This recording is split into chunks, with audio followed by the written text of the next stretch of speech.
how refreshing, how gratifying was watching that football game last night. So many different ways, whether it's Dart, whether it's Scadaboo, beating the Eagles, of course, just a dominating performance pretty much from start to finish. Something we have not seen in years. Big Blue is back. Last night was awesome, and God knows do we need it. As we buried the Yankees and we buried the Mets a couple of weeks ago, the Jets don't even give you a flicker of hope here. Last night looked different, Sal. Last night sounded different. Last night really resonated. Jaxson Dart, and I hesitate to say this, but I'm going to say it. Jaxson Dart's going to be a superstar if he stays healthy. If they properly provide the weapons, and he's doing this with no receivers right now because we know Neighbors is out. If he has a full O-line and the coaching and all those things that you need to be very successful, Jaxson Dart has every single thing that you need to be a superstar. He's got toughness. He's got moxie. The entire locker room follows him. I don't care if you're black. I don't care if you're white. I don't care if you're from the sticks. I don't care if you're from the city. I remember Tiki always used to say this. There's certain guys who everybody will follow, all right? And he's one of those dudes, and he throws it, and he can move. And last night was a different chapter. It wasn't DeVito beating a bad team or, not that the Packers were bad, but you know what I mean. Last night felt real. Last night felt awesome, and last night feels, this is the best part, sustainable. Yeah, Jaxson Dart's an elevator. And it's not just him. There you go. It's Cam Scadaboo as well. You could feel the energy. By the way, you could see this coming miles away, right? Now, you could have your philosophies, or we could all have our philosophies about when you'd go to the rookie quarterback. We went over all those different things. But in the preseason, you saw it. It's why a lot of Giant fans wanted Jaxson Dart immediately. You could see the energy. You could see the offense. You saw it even in the glimpses when he came in Dallas, the way they were able to move the football. You saw it even in the loss last week to New Orleans, obviously in the win against the Chargers. You could just feel that the offense is different. He's different, even without Malik Neighbors, even with no wide receivers. I told you yesterday, first of all, we talked about this a couple weeks ago where there's thought of when you go to Dart, how should we go to Dart, whatever it may be. There was always the possibility that this could happen, that immediately everything can change just like that. And so far, for 3 games, it has. I'm not willing to say he's going to be a Hall of Famer or a superstar, all that stuff yet. I want to focus on the now. And the now is they just beat the snot out of the reigning Super Bowl champions. And the Eagles have their own problems. Yep. I don't care. I don't want to hear the excuses. Giants have it too. That was a real football game. That was a real football win. The fact that the Giants have been able to move the football and beat a good Chargers team a couple weeks ago, even in the loss last week, it's why I ignored the result of the loss against New Orleans. And the five turnovers on 5 consecutive drives, that's an aberration. That's not normal. That's not going to happen often. It's a rookie. It's going to happen on occasion with a rookie. He'll make more mistakes as the season goes on. But if you look at the bigger picture, the way they were able to move the football consistently, we haven't seen that from the Giants in a long time. Last night, they did it, and they did it well. They did it in front of their home crowd. You have to feel great, not only for Dart and for Scadaboo and even for Daboll, Mr. Mara as well, getting the game ball afterward. That gives you goosebumps thinking about it. Yep. But BT, it felt finally, like Big Blue football is back. Think about some of these games that we've watched. I mean, Dallas rolling in a couple of years ago, 40-zip Dallas. Yep.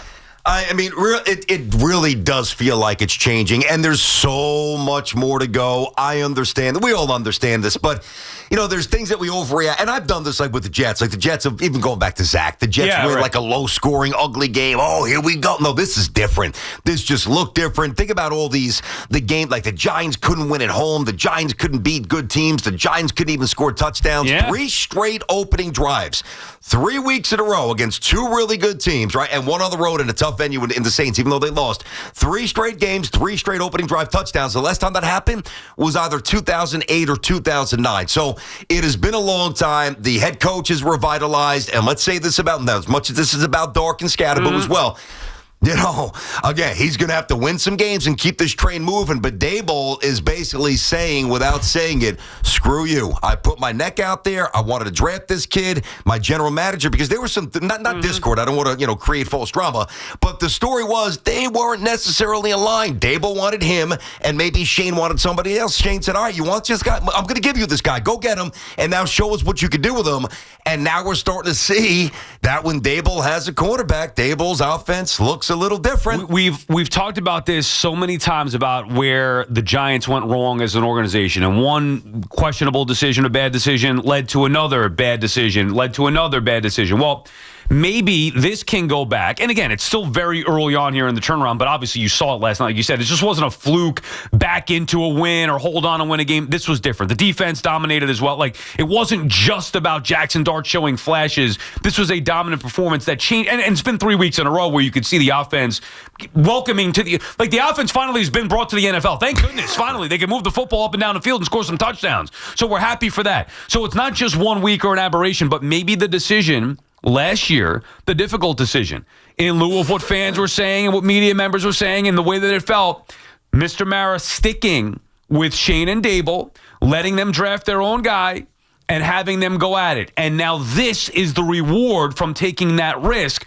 where they got their guy, and even though it started out slow this year, they made the decision to go to their rookie, and immediately you've seen a difference for 3 weeks, a significant turnaround. To your point, BT, and we were talking about this, like, I would not break up Daboll and Dart. Now we got to see what happens the rest of the way and see how it plays out, but they may have finally found the proper combination to get this team out of the abyss that they've been in for the better part of a decade. I feel so good for Giant fans. Again, there's been a couple of little flickers and a couple of wins, not many, but a couple where, you take the win, but there's nothing galvanizing about it. This is now, even with the Saints loss, back-to-back weeks of like sticking a football needle in your arm and just getting pumped up to the moon. I mean, I wish I was a Giants fan. Like, I wish I was on this ride, this early wave, this juice, this energy. Now, you talk about Mara, right? This is an important part.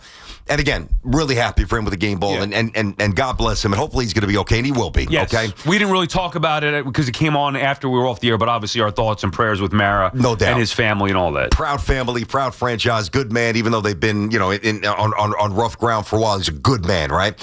And we're rooting for him, we're praying for him. But for him to stick with his convictions, like.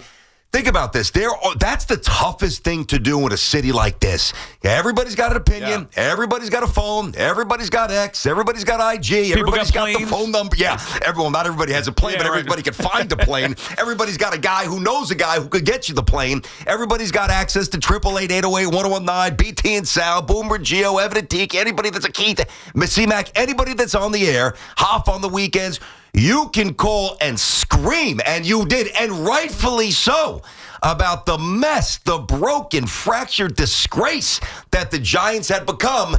And Mara ignored that. And he said, for whatever reason, I'm giving it one more shot. And so far, he's being rewarded, and it's awesome. Last night was a blast for the Giants. And before we get to the calls here, 888-808-1019, I'm not going to say that they're going to be a playoff team or any of that. I don't even really care about that at this particular moment. I think the most important thing is getting this team back on track, having them be respectable and all those different things, finding the quarterback, what you've seen here. But if you beat the Chargers, who are one of the best teams in the AFC, and you beat the Eagles, who are the reigning Super Bowl champs and one of the best teams in the NFC, that means that you can compete with anybody on any given Sunday. Mm-hmm. And even when the Giants were last good in Daboll's first year getting to the postseason, they couldn't do that. Mm-hmm. They did that with smoke and mirrors. One division win. Yeah. They were 1-4-1 or something like that? Yeah. I forget the exact, but they tied the Commanders, had one win. Started out 7-2 or whatever it was, finished the season weekly, won the playoff road game, which people will say, okay, well, this is the best win since then. I think this is even better because I think it's more legitimate, and there's more reason to believe that this is more sustainable than it was the way that they did it back then. Obviously, a playoff win is more gratifying, but what this win means against the Eagles, not only division team that you hate, the Super Bowl champ, and you pasted them at home with young Jaxson Dart in year one, throw in Scatterboot, throw in the defense. I think this is the biggest win that they've had, even predating that Vikings playoff win, and real reason to believe that maybe they can do some damage this year. I don't think there's any doubt about that. And one more thing for mine, talk about the schedule, right? Think about how we looked at the Giants' schedule before the season. And we're like, man, and remember, I used the word bullish. I was bullish on the Giants and the Jets. Of course, the Jets are horrible, and the Giants are starting to, regenerate here. I thought both teams had a chance to be better and be interesting. But even when I was saying that, I'm looking at the schedule, I'm saying, man, how are they going to win some of these games? The Giants, how are they going to win some of these games?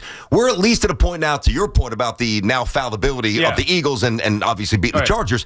You can't look at the schedule and say the Giants have no chance in that game. That is now out the window at the very least. And again, we want to stay in our lane. Don't want to get nuts. Not about the playoffs yet. But at least you can begin to kind of reset what you think that they can do. And, oh, yeah, by the way, the next game that the Giants play, Denver will be in London. And after they stomp and beat the hell out of the Jets, I was cursed, beat the hell out of the Jets. That's in London, too? I didn't know that. Yeah. But the Jets were in London this week. So this Jets, I knew. Yeah, but they're playing the Broncos. No, I thought that game in London, I thought the Giants are in Denver, no? No. Think about it. So the Jets you're saying Denver going from London back, yeah. And the Giants have extra rest, Sal. After Denver beats the Jets, the Giants will be chilling. And then the Broncos did not take their bye after the London trip. So you might even get a tired Broncos team the next time the Giants play. So season's on. Yeah, it's fun. Those games to me, like at Denver, at Philly, not going to be easy. No, not going to be easy. Right. Yeah, right. But either way, Giants are back in business. BT and Sal on the Fan. Our friends at Town Fair Tire remind you that at Town Fair Tire, you always get the guaranteed lowest price on name brand tires from Connecticut to Maine. Nobody beats Town Fair Tire. Nobody. Patrick starts us off in Melville. What's up, Patrick? Hey, Pat. Hey guys, how you doing? It's so amazing to call actual Giant win because these are so far and few between, and the energy that Scatterbull and Dart provide is definitely real. And the great part about it is I'm so glad that Daboll actually went to the quarterback because you can obviously just see the way he lifts the team. And the good thing about it is he's the alpha dog in the lineup, and that's the best thing about it because I think when you have I didn't want Neighbors to get hurt, but when Neighbors comes back, he's gonna have to answer the Jaxson Dart, and I think everything goes through. And I think every team that's successful, the quarterback is the alpha dog, and I think that with the Giants having Dart doing that, I think it's a great start. Can I tell you one of my favorite things last night? Thank you for the call, Patrick. And there was a lot, like the energy, the dancing, the celebration, Scatterbull and his runs, Dart and his toughness. I couldn't help but think, okay, well, what does this kid do that Daniel Jones doesn't, right? We know Daniel Jones having success in Indianapolis, and not about him anymore. It's about Jaxson Dart, but just comparing the young players and why one would have success and why one wouldn't. When Theo Johnson failed to look up at the ball on a route. Now, that's Jaxson Dart's best friend. That's what everybody's saying. Dart's best friend is Theo Johnson. Right away, Dart was giving him, you got to look. Pointing to his eyes come on, you got to look back. You can't just run the route and have your head down. Mm-hmm. And that is something, while Daniel Jones was tough and I think his teammates loved him, I don't think he had it to call out his teammates. You're talking about a 22-year-old rookie who will call out his teammates in that particular case. I think he'll call out anybody if need be, himself included. Mm-hmm. He stood up there after the 500, the 3 turnovers, the 5 turnovers overall, but the 3 turnovers in the Saints loss, and said, I need to be better.